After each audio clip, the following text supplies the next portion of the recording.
Les vraies voix de l'été. Philippe Rossi. Et c'est l'heure de notre grand débat sur Sud Radio. Jean Castex a passé son grand oral devant les députés. Le Premier ministre a décliné la feuille de route du gouvernement. Après son discours, croyez-vous en Jean Castex? C'est la question qu'on vous pose. Le 0826 300 300 vous attend. Et vos votes sur les réseaux sociaux. Avec vous, Benjamin Delot, monsieur, aux réseaux sociaux ce soir. Oui, pour le moment, c'est plutôt sans appel. C'est 90% non du côté des réseaux sociaux. Sud Radio, les vraies voix.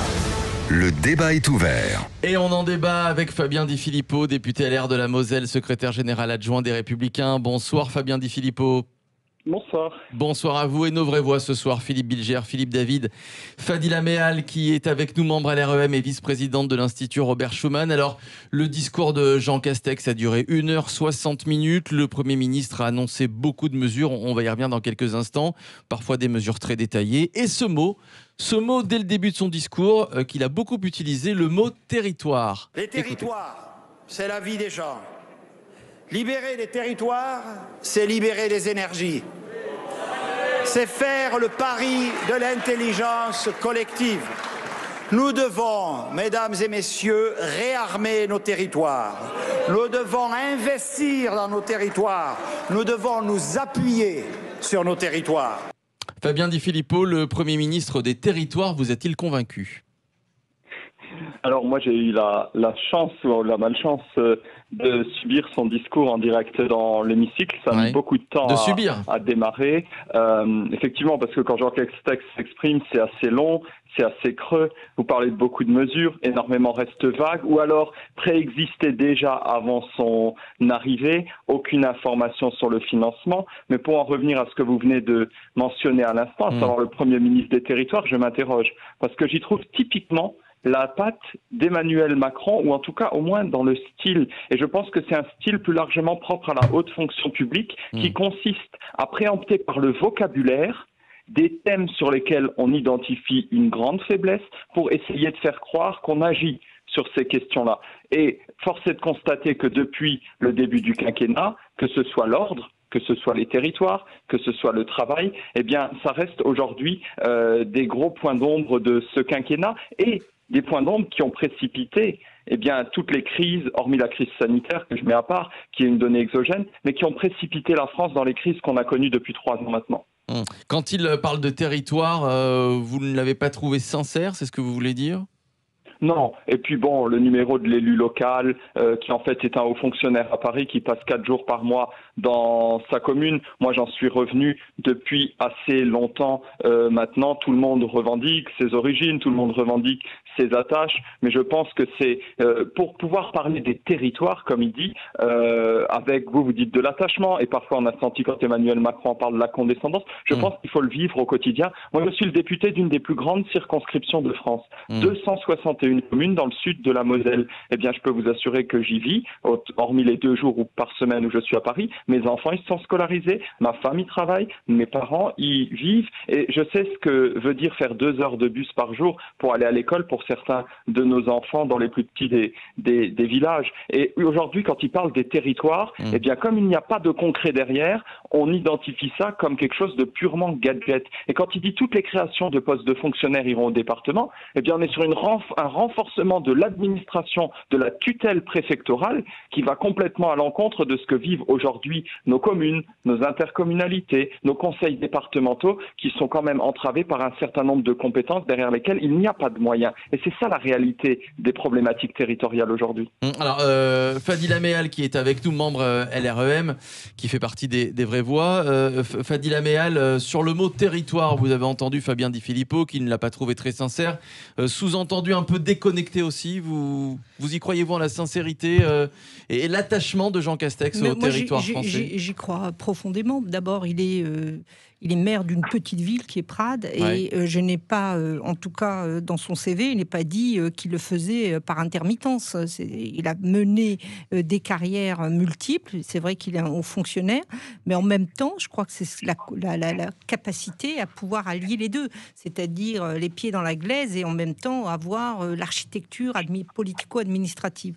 Je trouve que les critiques, elles sont excessives. Quand elles sont excessives, elles sont vaines, parce que à l'entendre, il n'y a rien rien qui ne va et en tout cas. Et que tout est à remettre en question. Moi, je pense qu'il y a des choses positives dans la mesure où on a, je pense, les 2 premières années, dénoncer le fait qu'il n'y ait pas eu ce lien avec les territoires. On a nommé Jacqueline Gourault. Tout le monde connaît Jacqueline Gourault. Je crois qu'il n'y a personne qui peut dire que c'est pas quelqu'un qui est très enraciné dans les territoires. C'est elle qui a permis d'ailleurs la relance des discussions et des contrats entre l'État et les collectivités locales. Et donc, à partir de là, on a 2 ans. 2 ans pour faire quoi? Pour faire un plan de relance. C'est ça la réalité. Le fait que dans l'architecture du gouvernement, il y ait quand même, avec Bruno Le Maire, un point très important qui a été mis en avant avec des financements que jamais en Europe... Alors le plan de relance, je vous interromps, mais c'est Fadila, quand même de ça dont ce il qui va a été falloir annoncé, parler. c'est un plan de relance de 100 milliards d'euros. Là encore, la question que l'on peut se poser, Philippe Bilger, 100 milliards d'euros, même s'il va y avoir l'aide de l'Europe, où l'argent va être trouvé? Philippe. Bien sûr, mais on en trouve bizarrement pas mal. C'est ça qui est incroyable. Mais Philippe, est-ce que je peux poser une question à monsieur le député? Allez-y.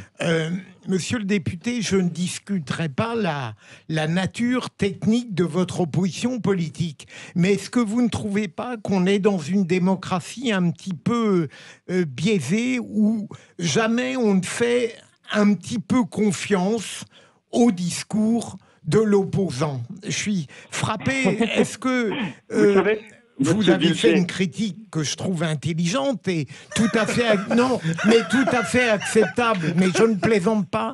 Mais est-ce que derrière tout ça, il n'y a pas une certaine manière discutable d'appréhender la démocratie en étant presque naturellement contre?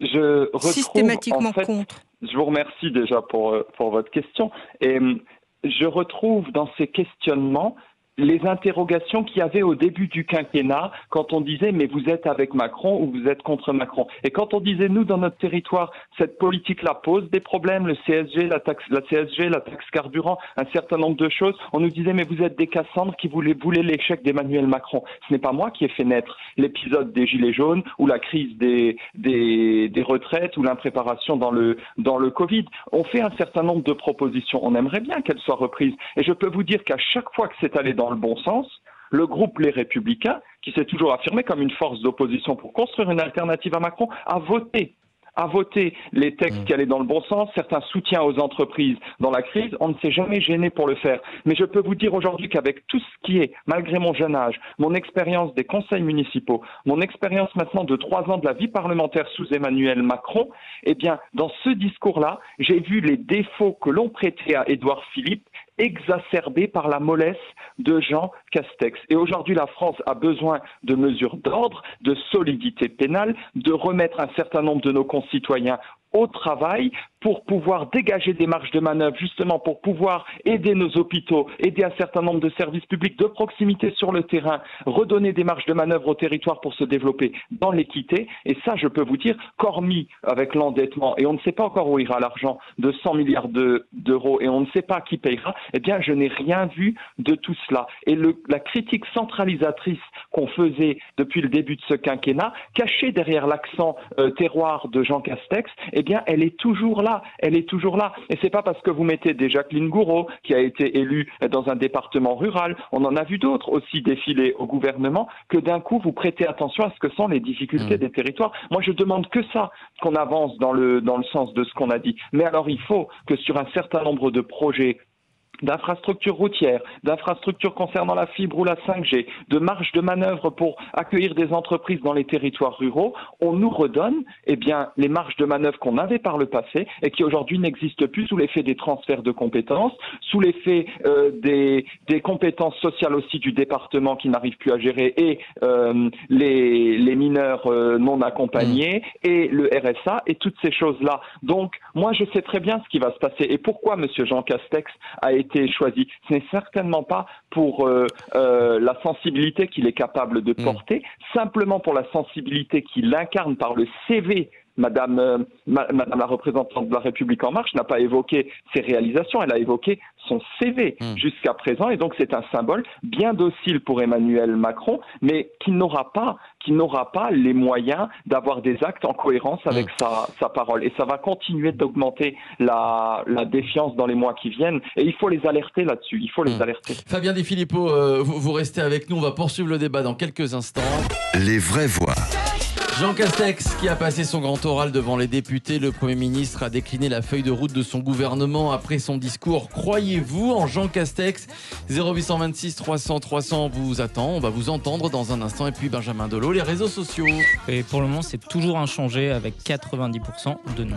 Et voilà, on se retrouve dans quelques instants, à tout de suite. Les vraies voix de l'été. Philippe Rossi. Allez, on poursuit notre grand débat. Jean Castex qui a passé son grand oral devant les députés. Le Premier ministre a décliné la feuille de route de son gouvernement après son discours. Croyez-vous en Jean Castex? C'est la question que l'on vous pose. Le 0826 300 300, on va vous écouter dans un instant. Jean Castex, vous a-t-il convaincu? Croyez-vous en lui? Les réseaux sociaux avec vous, Benjamin Delot. Oui, ça n'a toujours pas changé, toujours 90% de non. On a notamment un auditeur qui nous dit: le problème, c'est celui qui est à la tête de tout ça. Changer quelques membres du gouvernement en nous prenant pour des imbéciles au passage n'y changera strictement rien. Eh oui, c'est le retour de nos auditeurs souvent, c'est ce qu'ils disent, le remaniement qui ne sert absolument à rien, c'est le jeu des chaises musicales. On va en parler dans quelques instants évidemment. Notre invité qui est toujours là, c'est Fabien Di Filippo, député LR de la Moselle, secrétaire général adjoint des Républicains. Et puis nos vraies voix évidemment pour débattre, Fadila Méal, Philippe Bilger, Philippe David. Beaucoup de mesures ont été annoncées quand même par Jean Castex, certaines mesures qui ont été, j'ai envie de dire, assez concrètes, par exemple pour les jeunes. Alors c'est une priorité à l'emploi, c'est ce qui a expliqué le Premier ministre. Pour les jeunes, tiens, exonération de charges sociales à hauteur de 1,6 SMIC par an. Voilà, ça c'est du concret. En ce qui concerne la formation, les jeunes pourront se former s'ils ne trouvent pas d'emploi. Là encore, c'est du concret. Le plan de relance, on en a parlé, 100 milliards d'euros. Le social, des mesures de soutien pour les plus précaires seront prises. L'allocation de rentrée scolaire sera revalorisée en septembre, plus 100 euros. C'est plutôt pas mal. Le plan pauvreté qui non seulement sera poursuivi et amplifié. Florian Di Filippo, l'acte 2 Fabien Di Filippo, pardon, l'acte 2 du quinquennat, c'est le virage social, non? Eh bien, tout ça est très contradictoire. Alors pour moi, on n'est pas à l'acte 2, on est déjà à l'acte 4, puisque, et après les Gilets jaunes, il devait y avoir l'acte 2, au moment de la crise du Covid, l'acte 3. Ensuite, on nous a dit que ce sera un gouvernement de droite, mais M. Macron a rectifié le tir hier, et maintenant on nous dit que c'est une inflexion sociale. Où la seule inflexion, elle n'est pas sociale, pour moi, elle est plutôt socialiste, dans le sens où on va dépenser une masse d'argent considérable et de richesse qu'on n'a pas encore produite. Et si on peut faire un petit reproche à la dernière partie de ce quinquennat, alors on promet de mettre une rustine sur toutes les jambes de bois du pays qui sont blessées, mais par contre, toutes les réformes structurelles ont rigoureusement disparu. Et vous allez me répondre que la réforme des retraites va être remise à l'ordre du jour. Alors je vous réponds déjà que j'attends vraiment de voir ce qu'il restera de structurel, de pérenne et de financé dans cette réforme-là. Ça veut dire l'ambition qui était celle du début du quinquennat, élire un homme qui se prétendait ni de gauche ni de droite, très moderne, pour vraiment donner à la France les bases solides pour construire son avenir, en levant tous les blocages des dernières décennies. Eh bien, toute cette promesse-là, elle est complètement envolée. Il ne reste absolument plus rien de ce qui a été fait pendant les 3 dernières années, hormis quelques hausses de taxes qui ont été assez douloureuses. Et maintenant, devant nous, eh bien, face au malaise et aux fractures qui se sont toutes aggravées au cours des 3 dernières années dans le pays, fractures sociales, fractures territoriales, qu'on le veuille ou non, fractures démocratiques, jamais la défiance n'a été aussi élevée, eh bien, face à ça, on ouvre les vannes de la dépense publique en espérant pour M. Macron uniquement une réélection en 2022. Et puis après, on dit, bien, après moi le déluge, on verra bien après 2022. Donc, dans ce sens-là, effectivement, oui, si vous appelez ça, moi j'appelle ça plutôt une inflexion socialiste. Mais alors bon, s'il n'avait pas... voilà, parlons du plan pauvreté, par exemple. Il est poursuivi, à se poursuivre, il va être amplifié. Si on n'avait pas amplifié ce plan pauvreté, on aurait dit Macron est très très à droite, il ne pense pas aux plus précaires. Là, vous nous dites maintenant qu'il va creuser encore dans la dépense publique. Oui, certes, mais il faut penser à ces précaires, à ces nouveaux chômeurs qui vont arriver. Et peu importe où on trouve l'argent, j'ai envie de dire, c'est plutôt une bonne nouvelle, non, Fabien Di Filippo? Alors, je vais vous donner 2 exemples aujourd'hui, ceux qui ont, par la crise, connu une pauvreté extrême et immédiate, ils l'ont déjà subi de plein fouet dès le déconfinement. Ceux qui vont se retrouver sans emploi à l'automne, et ce sera le gros du contingent et ce sera très douloureux, ils bénéficieront d'indemnités chômage pour la plupart d'entre eux. Maintenant, la meilleure des actions contre la pauvreté, c'est de soutenir nos entreprises, notamment un tiers des PME qui sont en danger de mort imminente dans notre pays, et d'encourager le travail. Et de ce point de vue-là, force est de constater que toutes les mesures qui ont été annoncées pendant la crise, elles avaient toujours, malgré tout ce qu'annonçait Bruno Le Maire, des petites conditions, des petits alinéas qui en écartaient beaucoup de nos entreprises, que ce soit sur les prêts de la BPI, que ce soit sur les aides directes aux entrepreneurs. Et maintenant, on se rend compte 2 mois après qu'il y a eu un retard à l'allumage, qu'on essaye de gommer. Donc il y a toujours 2 mois de retard. Alors maintenant, aider des gens qui sont dans une grande précarité, on passe les repas étudiants notamment de 3,30 € à 1 € par jour dans les restaurants universitaires. Je ne sais pas si ça résoudra le problème de fond. Par contre, soutenir les contrats d'apprentissage, soutenir les petites entreprises pour qu'elles puissent passer ce cap difficile et relancer l'activité, pour l'instant, force est de constater qu'au niveau du travail et de la revalorisation du travail, qui est la seule politique de lutte contre la pauvreté à long terme, on reste encore très interrogatif et très dubitatif. Et dernier exemple, si vous le permettez, très concret là aussi, il va y avoir 600 000 chômeurs de plus, en plus de ceux qui sont déjà arrivés, entre aujourd'hui, au moment où l'on parle, et la fin de l'automne. Si vous n'embauchez pas immédiatement 2 à 3 000 personnels à Pôle emploi, non seulement vous ne pourrez pas les accompagner, mais je vais même plus loin. Vous ne pourrez même pas traiter leurs dossiers pour les indemniser en temps et en heure.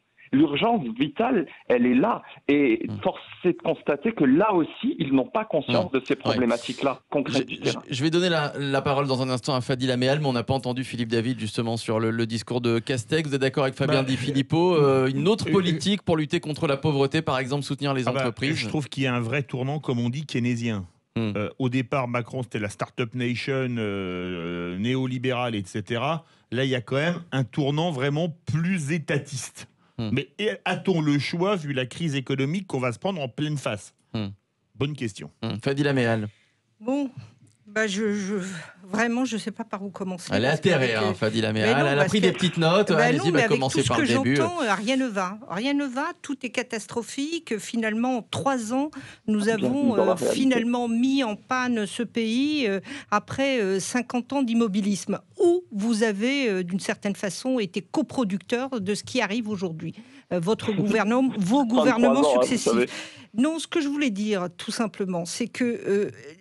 Et le président l'a rappelé lors de son discours le 14 juillet, avant la crise du Covid, la France allait plutôt bien. La France allait plutôt bien. Le chômage était en baisse, l'expansion...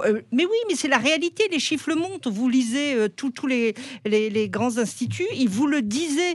Et donc, la conjoncture mondiale allait bien. Je vous ai écouté de façon républicaine. Faites-moi le plaisir de faire de même. Il vous écoute. Allez-y, Fadila. Ça allait plutôt bien. La seule chose sur laquelle le président, d'ailleurs, a reconnu des erreurs, c'est que sur la question de l'égalité et de la justice sociale, il y avait très certainement des choses à améliorer.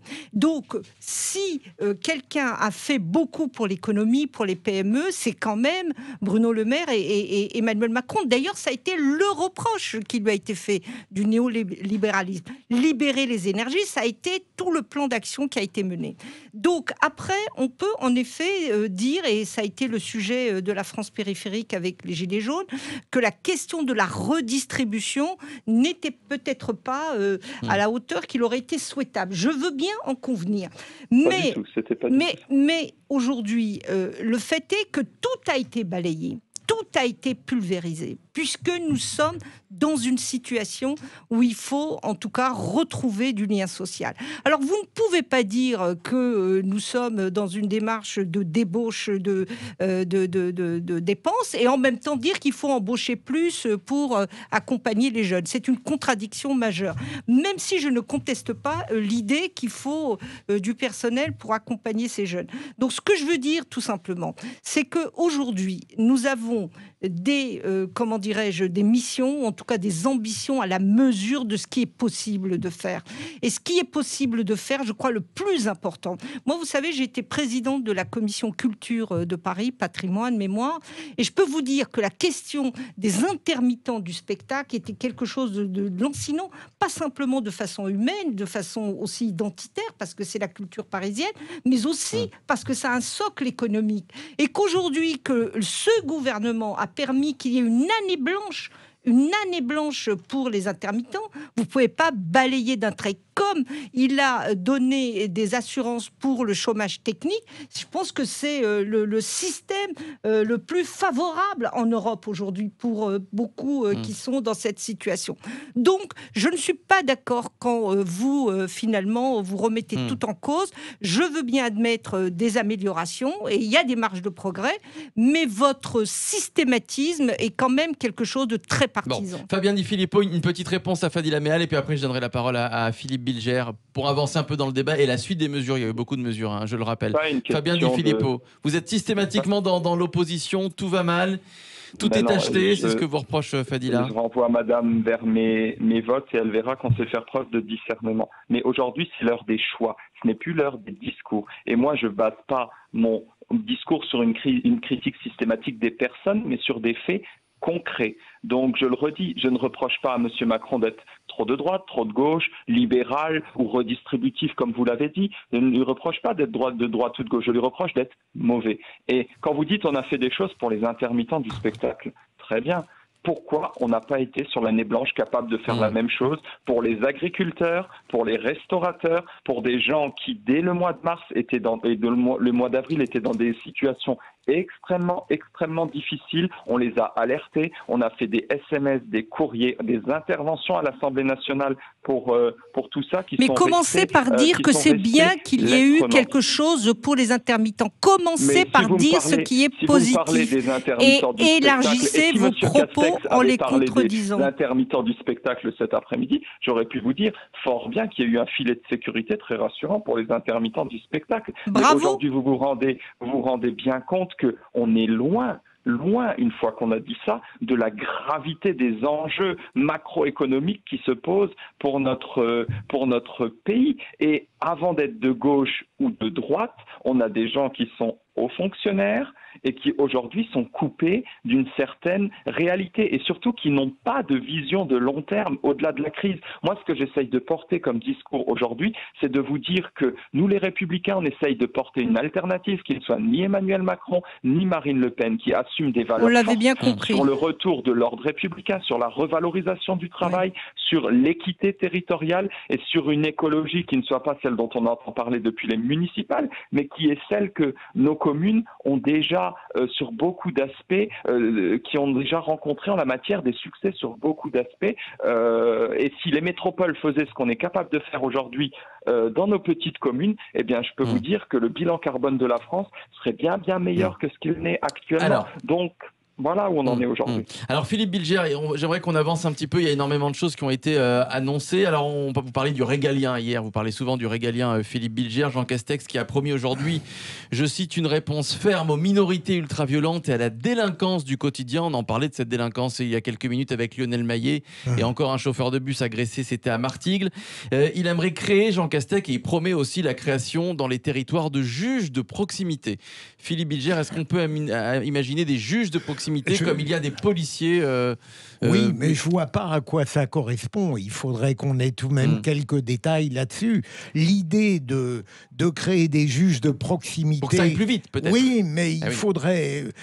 en soi, là, je rejoins Philippe, on peut énoncer des désirs de changement, mais il faut qu'on connaisse de quoi ils vont être faits et ce qu'ils vont apporter. Mais je suis frappé quand j'entends monsieur le député... vous avez un discours très critique et après tout, vous en avez totalement le droit. Mais comment se fait-il que ce président de la République gêne tellement la droite classique tout de même? Est-ce que ça ne veut pas dire qu'il a des projets qui ne sont pas si éloignés de ce que souhaiteraient les Républicains? Les raisons pour lesquelles, comme vous dites, il a pu parfois nous gêner sont les mêmes raisons qui le mettent pour l'instant dans une situation d'échec du point de vue de son quinquennat. Lui-même, hier, dans l'interview, a reconnu une détestation de la part des Français. C'est l'écart entre les discours et les actes. C'est-à-dire que quand parfois j'entends parler Emmanuel Macron sur l'ordre républicain et parfois sur le mérite et sur certaines choses, je dis très bien, moi je peux être en accord tout à fait avec ce qu'il dit. Mais quand je viens avec des propositions à l'Assemblée nationale dans l'hémicycle avec mes collègues qui sont conformes plutôt au discours qu'il a tenu et dont je pense être fidèle à ces valeurs-là, elles sont balayées d'un revers de main par une majorité qui, à 75% dans l'hémicycle, vient du Parti socialiste, penche très largement à gauche. Quand on nous a vendu, souvenez-vous, une loi humanité et fermeté sur l'immigration, on a pendant des semaines, jusqu'à même un week-end tard dans la nuit, eu des débats très très vifs entre moi et certains collègues avec M. Collomb. On nous assurait que le problème de l'immigration clandestine serait réglé et qu'on traiterait ceux qui avaient le droit à l'hospitalité de la France avec plus de dignité. Eh bien, jamais on a eu sur notre sol autant de personnes en situation irrégulière qui violent nos lois. Jamais on a délivré autant de titres de séjour. Donc, il peut tenir des discours qui viennent marcher sur les plates-bandes de la droite, j'ai pas de souci à le reconnaître, mais malheureusement les actes n'ont jamais suivi. On ne peut pas continuer avec un président qui voit la politique comme un marketing électoral et qui parle à certaines catégories et après il aura une autre séquence où il parlera aux écologistes pour essayer de rassembler un socle de 25% à la présidentielle qui lui garantit d'être élu face à Marine Le Pen. Ça, aujourd'hui, c'est mortifère pour le pays et c'est pour ça que je peux vous donner parfois l'impression d'être un peu violent dans ma critique parce que je sais parfaitement où cette hypocrisie-là nous mène. Alors Fabien Di Filippo, et pour finir, vous venez de parler d'écologie. Il y a eu un discours, en tout cas il a axé son discours sur l'écologie, c'était en fin de discours, Jean Castex qui apparemment mise beaucoup sur l'écologie. Il reprend pour la plupart des mesures de la Convention citoyenne, le plan vélo, la rénovation des bâtiments, et voici ce qu'il a dit, je vais faire réagir Philippe David sur le sujet. Notre économie a pour vocation d'être la plus décarbonée d'Europe. Est-ce que notre économie est la plus décarbonée d'Europe? C'est comme David, si vous disiez la France a vocation à être championne du monde de football. Ça fait 2 ans aujourd'hui. On a l'industrie la plus décarbonée d'Europe. Alors, ce que je trouve incohérent, c'est de dire on veut décarboner, mais on ferme Fessenheim. Parce que le nucléaire, c'est l'énergie qui est la moins carbonée qui existe. Alors, c'est vrai, il y a les déchets nucléaires, mais décarboner et fermer Fessenheim, là, c'est la quadrature du cercle. Fabien Di Filippo, un petit mot très très court, parce que malheureusement, on doit clôturer le débat. Et vous avez compris que je suis un homme attaché aux choses très concrètes. Une triple contradiction. La première, décarboner la France en sachant qu'on respire tous le même air sur cette planète, eh bien, ça ne tient pas à long terme. Deuxièmement, l'intervenant précédent vient de le dire, vouloir une économie décarbonée et fermer les centrales nucléaires, c'est une hérésie, sachant que chez moi, dans l'Est, on importe l'électricité d'Allemagne produite dans des centrales à charbon lors des pics. Troisième contradiction qui intéressera nos auditeurs, on parle de MaPrimeRénov' qui aide à la rénovation thermique et à l'équipement des logements. Eh bien, il y a aujourd'hui des centaines de milliers, voire des millions de dossiers qui sont en cours, qui depuis 2019 n'ont pas encore été validés et des artisans qui sont sur le carreau. Donc, il faudrait vraiment que l'administration et le ministère du Logement se secouent sur ces aspects-là s'ils veulent donner un minimum de crédibilité aux affirmations de ce gouvernement et de M. Castex aujourd'hui sur des choses qui existent déjà très largement. Merci à vous d'avoir débattu avec nous et avec Fadila Meal qui était avec nous, membre de LREM et qui reste avec nous. Merci à vous Fabien Di Filippo, député LRER de Moselle, secrétaire général adjoint des Républicains, et c'est la fin de notre débat. Les vraies voix. Jean Castex a passé son grand oral aujourd'hui devant les députés. Le Premier ministre a décliné la feuille de route de son gouvernement après son discours. Croyez-vous en Jean Castex? C'est la question que l'on vous pose. Score final, mon cher Benjamin, sur les réseaux sociaux. Eh bien, toujours pareil, 90% de non, donc un énorme non. Ils ne font pas confiance. Et voilà, on n'a pas fait changer d'avis nos auditeurs. Dans un instant, on va jouer tous ensemble au Roi de l'Info, 0826 300 300. Venez affronter une de nos vraies voix. À tout de suite.